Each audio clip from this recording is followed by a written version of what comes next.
আমি শুধু নই, আপনারা সবাই তো আমরা শেখ বেলালের গানটা শুনছি।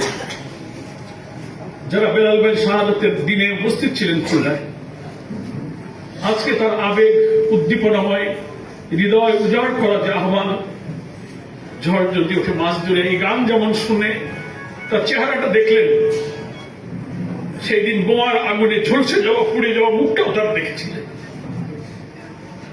অনেকেই আমি দেখলাম আগে আবেগ সামলাতে পারেন।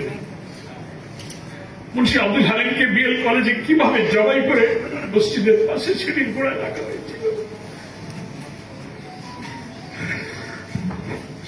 রহমত আলীর নায়ক কমে কমে ক্ষতবিক্ষত হল থেকে টেনে পৃথিবী থেকে আনতে গিয়ে রাস্তায় রক্তের স্রোত হয়ে গেছে। এটি বাবাকে দুপুরে খাওয়ার সময় আলিয়া মাদ্রাসায় গুলি করে কিভাবে হত্যা করা হয়েছে। রোজার দিনে শহীদ বিমানকে পিটিয়ে পিটিয়ে রোজাদারকে কিভাবে তাকে হত্যা করা হয়েছে। এসব স্মৃতির ময়দানে যারা ছিলেন তারা হয়তো আজকে এই প্রোগ্রামে এসে নিজেদের কিছুটা শক্তি সঞ্চয় করছেন। কাসিম পাঠানের মতো একজন পাহলোয়ান, একজন বীর, যার হেঁটে যাওয়া মানুষ তাকিয়ে দেখত, যে পথ দিয়ে হাঁটত বাতিল তার থেকে পাশে সরে যেত। আজকে সেই কামরুল আলম, ভিপি জাকির, কাসিম পাঠান, ওই সময় সংগ্রাম মুখর দিনে আব্দুল ওয়াদুদ, গোলাম কুদ্দুস, ইলিয়াস ভাই আমাদের মাঝ থেকে চলে গেছেন। অনেক সাথীরা আমাদের মাঝে আশেপাশে দায়িত্ব পালন করছেন। আমাদের মাকসুদুর রহমান মিলন বিএল কলেজে হালিমের সাথী গুলিবিদ্ধ, মাহফুজ ভাই মহানগরী, আমি এই যে গোলদার আছে মাসুদ গোলদার, মনসুর আলম চৌধুরী, আমি তো আশেপাশে দেখছি, বুঝাই আর কথা বলবো আর বলবো না। সেই সময় লড়াইয়ের সাথীরা, কতদিন পর আমরা বেলালকে দেখলাম, শহীদদের গান শুনলাম। আমি শিবিরকে জন্য ধন্যবাদ জানাই। এর নামই হচ্ছে ইসলামী ছাত্র শিবির, যারা জীবনের লক্ষ্য থেকে কাউকে হারিয়ে যেতে দেয় না, দুর্বলকে তেলে টুটে ধরার এক রাহবারের দায়িত্ব পালন করে ইসলামী ছাত্র শিবির।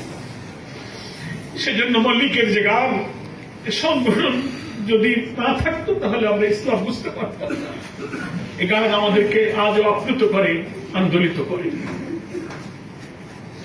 আমার ভাইরা, এটা যেহেতু অনেকদিন পর দেখা হলো, এখন সেনাবাহিনীর ব্রিগেডিয়ার জেনারেল গোলাম মোস্তফা ভাই অবসরপ্রাপ্ত ইঞ্জিনিয়ারিং কলেজের তিনি নির্বাচিত এজিএ ছিলেন। বহুদিন পর আজকে দেখলাম। আপনারা হয়তো তাকে অনেকে দেখেন, নাম শুনেছেন, সদস্য ছিলেন, আমরা একসাথে সদস্য ছিলাম। বুঝতে পারে আছেন, দেখছেন না? একটু আপনি তো দূরে থাকেন, বেশি দেখা হয়েছে আলহামদুলিল্লাহ। আমি একটু লেটে আসছি। আমাদের খুলনা মহানগরীর সভাপতি ছিলেন ইঞ্জিনিয়ার রুহুল আমিন, এখন কুয়েতের দায়িত্ব ছিল আমাদের সেক্রেটারি।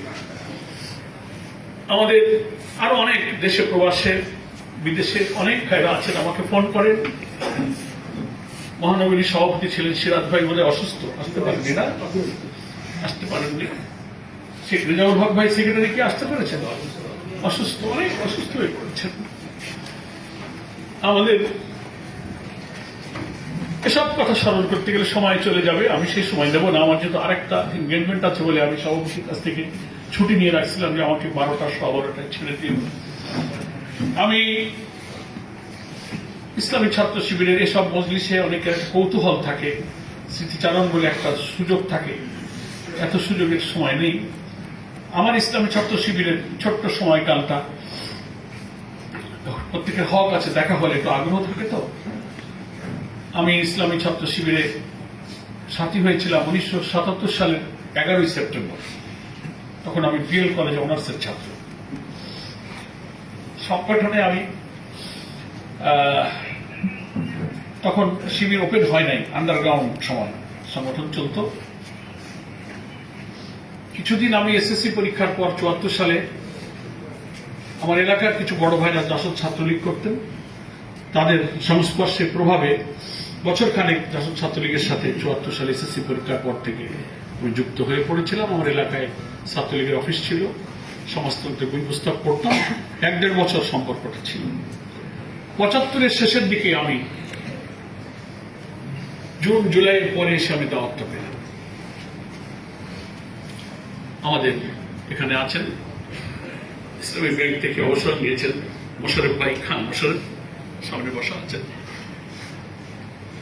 আমাদের মাঝ থেকে চলে গেছেন মতিউর রহমান মল্লিক। আজ ইন্তেকাল করে চলে গেছেন, বরিশালের বাড়ি ছিল, খুলনায় থাকতেন, আমিনুল ইসলাম ভাই। চিন্তা করেছেন আপনারা, ঢাকা মহানগরীতে উনি ছিলেন সেক্রেটারি, ইবনে সিনা ছিলেন, নজরুল ইসলাম শামীম ভাই, ডুবুরিয়া,